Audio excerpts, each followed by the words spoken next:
पहले कुरान में 5684 आयतें पढ़ती हैं। हैरानी की बात है कि ये नंबर भी 7 का मल्टीप्लाई है। क्या अब भी लोग यही कहेंगे कि ये सिर्फ कोइंसिडेंस है? तो फिर आओ और सुनो। कुरान में आदमी लफ्ज 24 बार आया है, तो वही औरत लफ्ज भी 24 बार ही आया है। दुनिया लफ्ज 115 बार, तो आखिरत लफ्ज भी 115 बार। 88 मरतबा फरिश्ता लफ्ज, तो जनाब 88 मरतबा ही शैतान लफ्ज का इस्तेमाल हुआ है। 145 बार जिंदगी लफ्ज, तो 145 बार ही मौत लफ्ज का जिक्र कुरान ने किया है। क्या अब भी यही कहोगे कि कुरान अल्लाह का कलाम नहीं है? हदीसों के मुताबिक ज़कात देने से मालो दौलत में बरकत होती है, यानी ज़कात और बरकत लफ्ज का एक दूसरे से कनेक्शन है। अब देखिए, कुरान में ज़कात लफ्ज 32 बार आया है, तो वहीं बरकत लफ्ज भी 32 बार ही आया है। इबलीस, जो सारे शैतानों का सरदार है, कुरान में इबलीस लफ्ज 11 बार आया है। हैरानी की बात है कि कुरान में इबलीस से पनाह मांगने का जिक्र भी 11 बार ही हुआ है।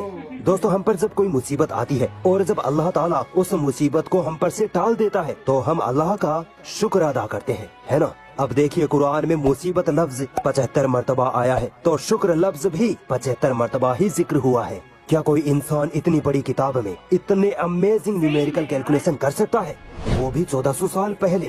अगर अब भी कोई डाउट है तो आओ और आगे ले चलता हूँ। एक साल में कितने महीने होते हैं? 12, और 12 महीनों में दिन कितने होते हैं? 365। ठीक है, अब आइए कुरान मजीद की तरफ। कुरान में महीने लफ्ज का जिक्र एग्जैक्ट 12 बार आया है, और दिन लफ्ज का जिक्र एग्जैक्ट 365 बार आया है। जितने महीने उतनी बार जिक्र, जितने दिन उतनी बार जिक्र।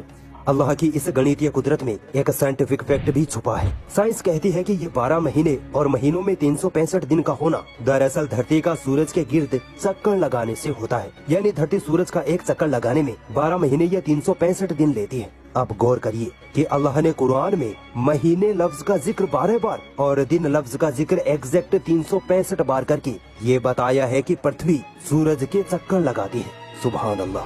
सोचो, अल्लाह ने ये बात 1400 साल पहले ही कुरान में लिख दी थी, जब साइंस का कुछ अता पता भी नहीं था। तो बताओ, तुम अपने रब की किन किन निशानियों को झुटलाओगे? मुझे पता है इनकार करने वाले लोग अब भी यही कहेंगे कि कुरान अल्लाह का कलाम नहीं है। तो चलो, एक और अमेजिंग न्यूमेरिकल मिरेकल आपके सामने रखता हूँ, इसको जरा झुटला के दिखाओ। दोस्तों, कुरान में समुद्र लफ्ज 32 मरतबा आया है और जमीन लफ्ज 13 बार आया है। आप सोच रहे होंगे कि ये तो कोई मेल नहीं बैठा, है ना? लेकिन अगर आप इन दोनों नंबरों को जोड़ दें, यानी 32 + 13, तो बनते हैं 45। अब भी कोई मेल नहीं बैठ रहा। सुनिए, साइंस कहती है कि हमारी पृथ्वी का 71.1% हिस्सा पानी यानी समुद्र है, जबकि 28.8% हिस्सा जमीन से घिरा है। अब आओ कुरान में दिए गए समुद्र और जमीन लफ्ज की परसेंटेज कैलकुलेशन करते हैं। दोनों नंबरों को जोड़ने पर बनते हैं 45। ठीक है, समुद्र का प्रतिशत निकालते हैं।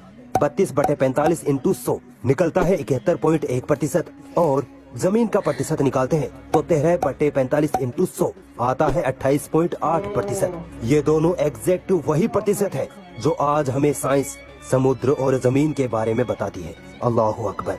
तो क्या अब भी कोई है जो अल्लाह की इस गणितीय कुदरत को झुटला दे? नहीं झुटला सकता। अगर कोई डाउट लगता है तो कुरान में ये सब चेक कर सकते हो।